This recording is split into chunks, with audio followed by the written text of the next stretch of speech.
Welcome to 3 Count Commentaries. This is your boy MagMongoSlade. Let's talk about Impact Wrestling from August the 5th, 2021. Now, we will not be doing the clock on this one. I actually have some things we need to slow down and talk about. Not a lot, of course, because Impact gonna impact, and that's just being, pretty a bland wrestling show. But there are some interesting angles that took place, some interesting things that happened on this show. So let's talk about this. The first match, Chris Bay defeats Juice Robinson, and David Finlay. His name is David, right? David Finlay is fighting outside the ring with Jay White. I think that kind of distracts Juice Robinson a little bit, and he gets beat. Following the match, Jay White actually gives Chris Bay a Bullet Club shirt. This is the second time he's been given a Bullet Club shirt. Now, I wonder if he's going to yank this one from him, too. Of course, this is piggybacking off of last week where Jay White said that the Bullet Club had standards and that Chris Bay was not meeting those standards. But now he actually did win. And so this is interesting. This is very, very interesting. I know Chris Bay makes routine trips to New Japan America. What is it called?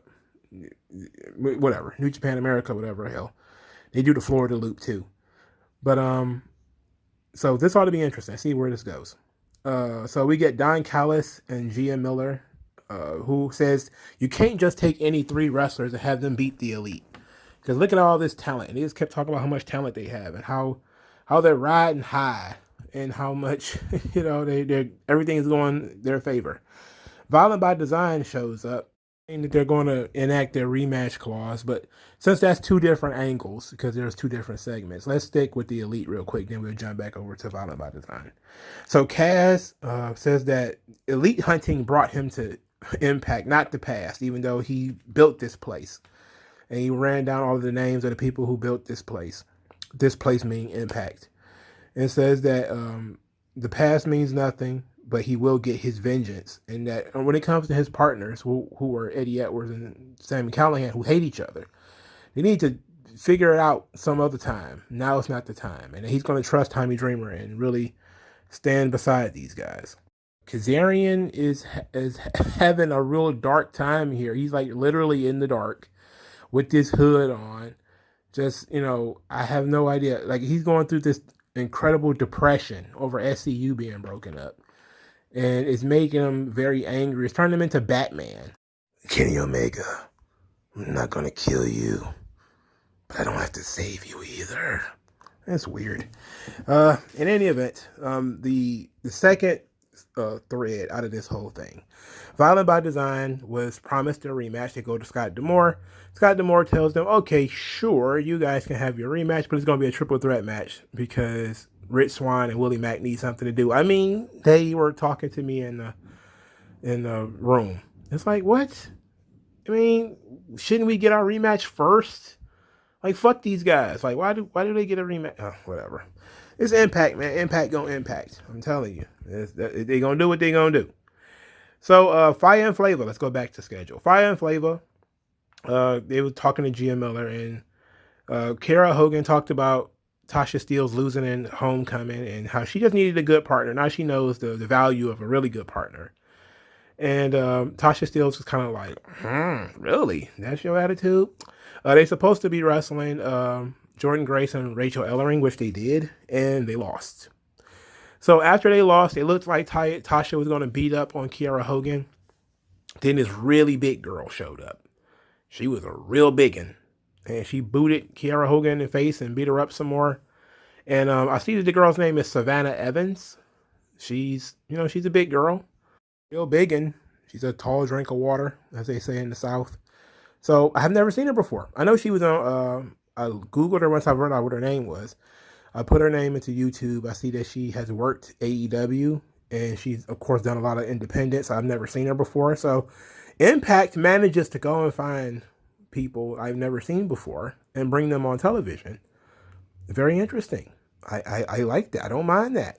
Okay, I don't mind this new Savannah Evans. I'm willing to give her a shot, see what she can do.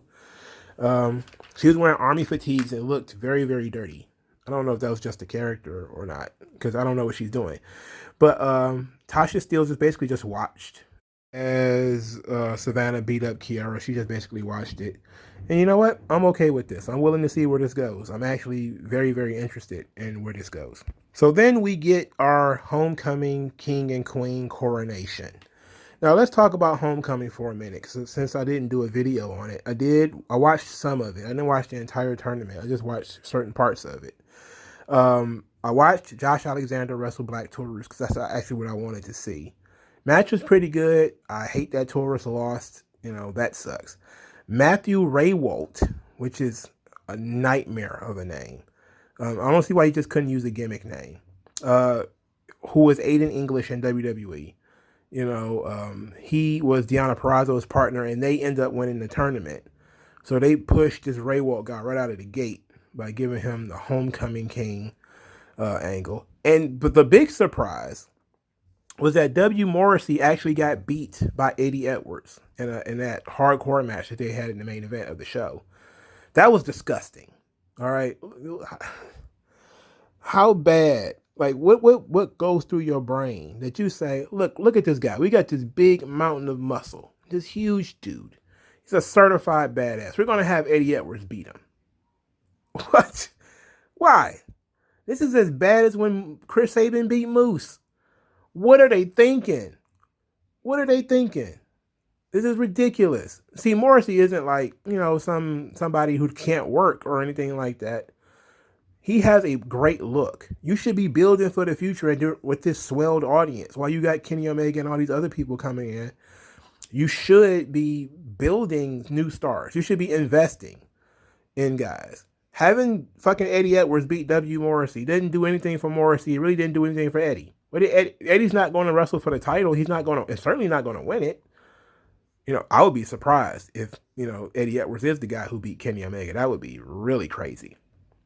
So I don't see why he needed to win. Why not keep Morrissey on his run? I don't know.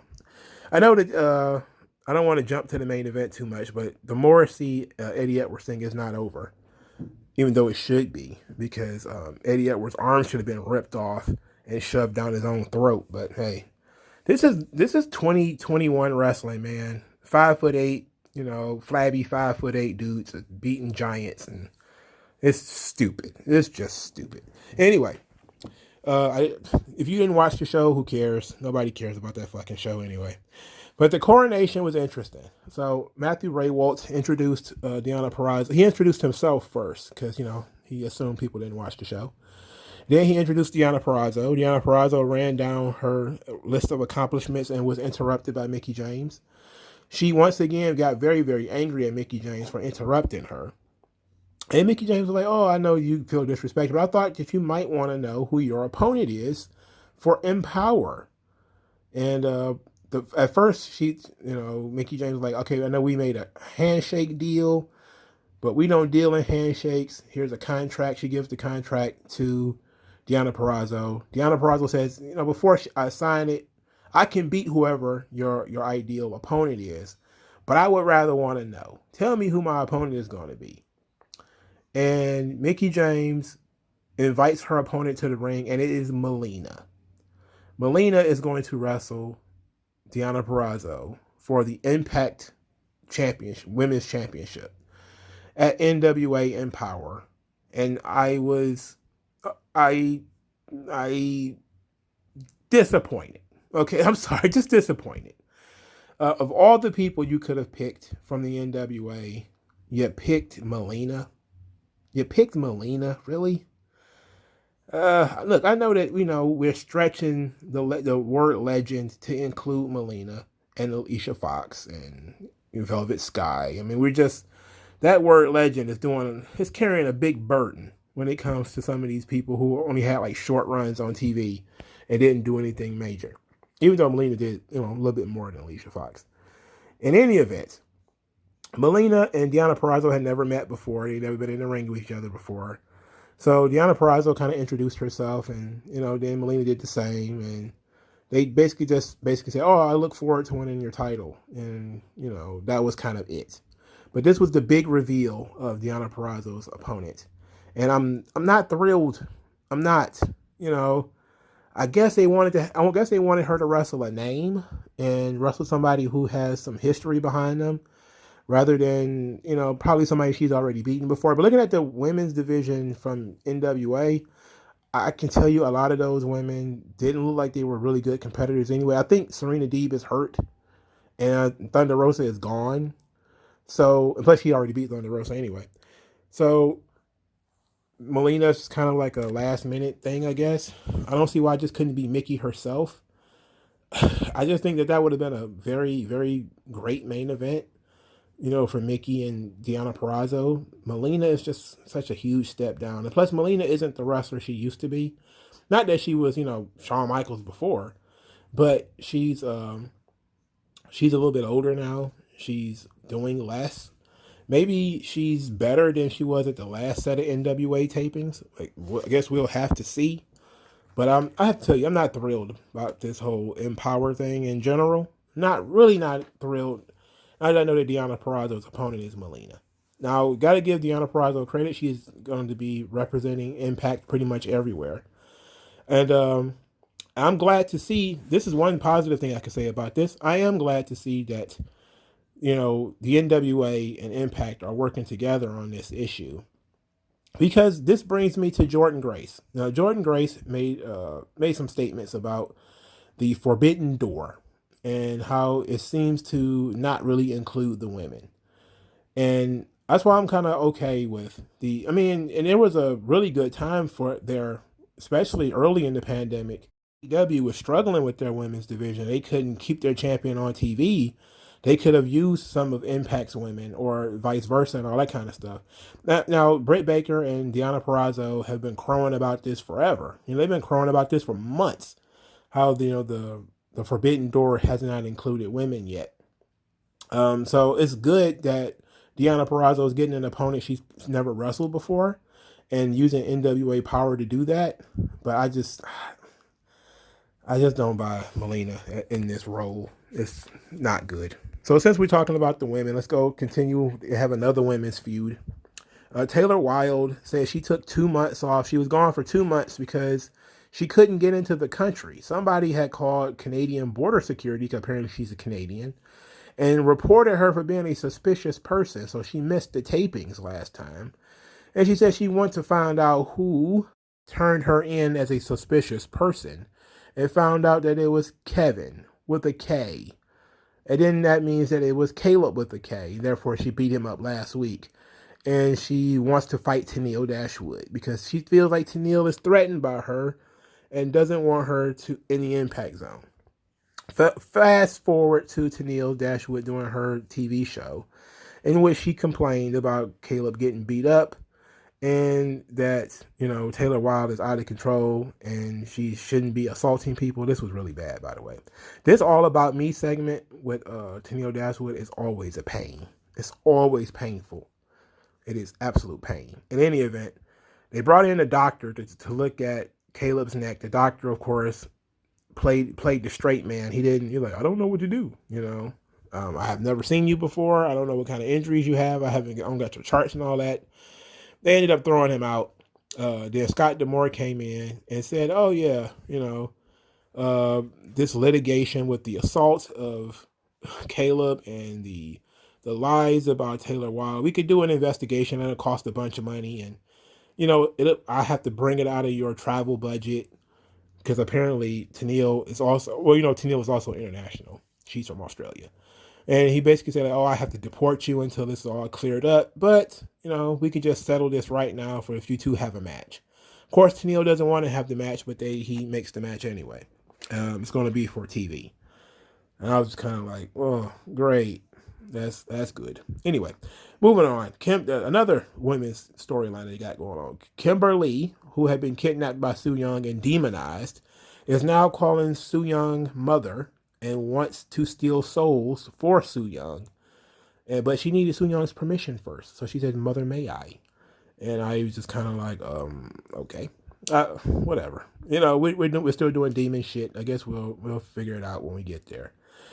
We did an X Division #1 contenders thing.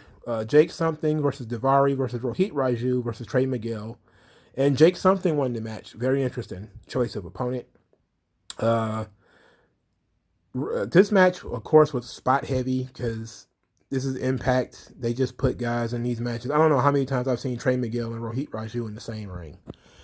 I mean, in a multiple man match at that. I don't know how many times I've seen it so far.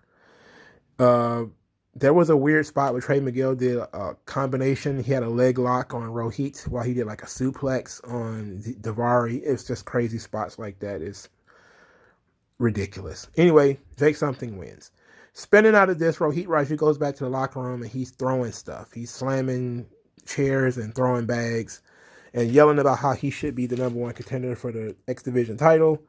And then Matt Cardona storms in and tells him to calm down. He threw a bag or something like that and almost hit Chelsea. And Rohit basically didn't give a shit. Of course, Shira protected him. And they stared at each other and yelled at back and forth at one another. And I can tell you right now, one of the least interesting things that I can think of is Rohit Raju versus Matt Cardona. Hopefully they mention Matt Cardona being the GCW champion at the next set of tapings. You know, I don't understand why we wouldn't mention it. Let's go ahead and mention it. Fuck it. Since the Forbidden Door is open, let's go ahead and mention that Matt Cardona is the GCW World Champion. And maybe even play with that idea a little bit on this show. That would be fun. That would add another level of intrigue to the show. Spinning out of the Jake something match where he won the #1 contendership, Josh Alexander was excited, said that he didn't care about the size of his opponents. He's been demanding more contenders anyway. Then Davari shows up and says that, you know, you got extremely lucky. You could have been facing me. You should have been facing me, you know, and says, I want to fight you. Josh Alexander says, okay, I'll fight you, whatever. And then Davari says, nope, I don't fight for free anymore. You know, put the title on the line. And then Josh Alexander says, if you win, if you beat me in this fight, I will give you a title shot. Of course, completely negating the concept of the Fatal 4-Way in the first place. I mean, if all you had to do was challenge the champion to get the title match, why go through the Fatal 4-Way? Why did the guy, did he get pinned in the Fatal 4-Way? Yes, he did. He's the one who got pinned in the Fatal 4-Way. Why did he get a title shot? Wrong. Okay? Wrong. It's not good. In any event, Steve Macklin defeated some guy named Jossie or JC or whatever the hell. Chris Sabin says that he hates Moose and that nope, he's not a hateful guy, but he hates Moose and Moose just brings it out of him and said that he's done something Moose has never done. He's been an Impact World Champion. And as long as he is around, Moose will never be World Champion. I've never seen a successful hater. I can tell you that right now, Chris Sabin. I've never seen a successful hater. Stop being a hater, bro. They're going to be in the Battle Royal together, so I'm guessing that's the goal here is for Sabin to try to eliminate Moose in this big #1 contenders Battle Royal. The main event was Kenny Omega and the Good Brothers versus Kazarian, Sami Callihan, and Eddie Edwards. And Eddie Edwards actually wins the match for his team by beating up on Carl Anderson with the Boston Knee Party. Following which, Morrissey jumped Eddie Edwards from behind and powerbombed him. And I was like, okay, well, I don't understand why this storyline is continuing. I don't know why it's continuing. So there was some stuff on this show that was actually worth talking about. You know, Matthew Raywalt made his debut. Savannah Evans made her debut. And we got a new #1 contender for the X Division title. I'm okay with that. I like Jake something. Or at least I want to like him if he actually had a personality. He has a look. He's got something going for him. We just need to build like a personality, you know, a character. Same thing with Josh Alexander. You just need a character or a personality. So they're in a good place. You know, they're not pushing the guys that I would think they would be pushing. They're killing the momentum of a lot of guys I think they should be pushing, like Trey Miguel and W. Morrissey. Why Trey Miguel isn't like the X Division champion and crushing guys, and you know, like the Josh Alexander is good too in that spot. But again, you should always be looking forward to who's going to be the guys who's going to beat Kenny Omega. And I think that Trey Miguel is probably your guy, or you know, Morrissey could have been your guy, or Josh Alexander could be your guy. But they keep breaking the momentum of, you know, wrestlers out at the weirdest times and doing weird things. Like having Chris Sabin still feuding with Moose, and having Eddie Edwards continue to feud with Morrissey. And there was no Swingers Palace.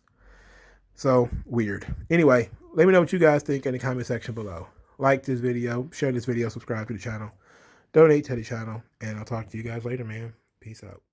Your skin tone, so why attach yourself and piggyback the wealth you didn't earn or lack yourself? I'm telling you to own up to your own success and failures. It's a reason why these sleazy